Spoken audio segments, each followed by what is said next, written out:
Une innovation technologique comparable à l'imprimerie ou l'électricité.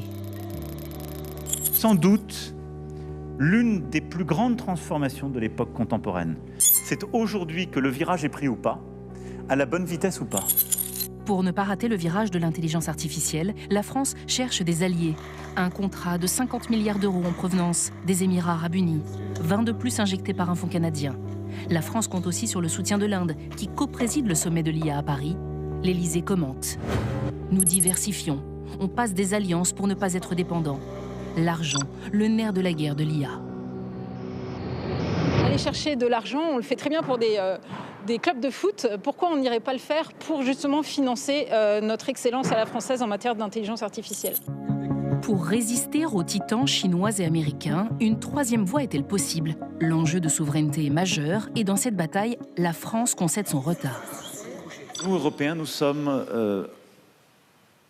un peu distancés. La France jouit d'un écosystème IA composé d'ingénieurs, 2000 startups, de laboratoires de recherche, 300 data centers et bientôt 35 nouveaux sites. Et l'Europe entend se distinguer. Avec le projet Stargate annoncé par le président Trump ou encore DeepSeek pour le versant chinois, on abandonne les règles, on les met de côté. L'Union européenne et la France ont fait le choix d'avoir une approche plus mesurée. La France a aussi annoncé vouloir équiper 6 millions d'agents publics de logiciels d'IA pour faciliter leur travail, un pas supplémentaire dans cette révolution.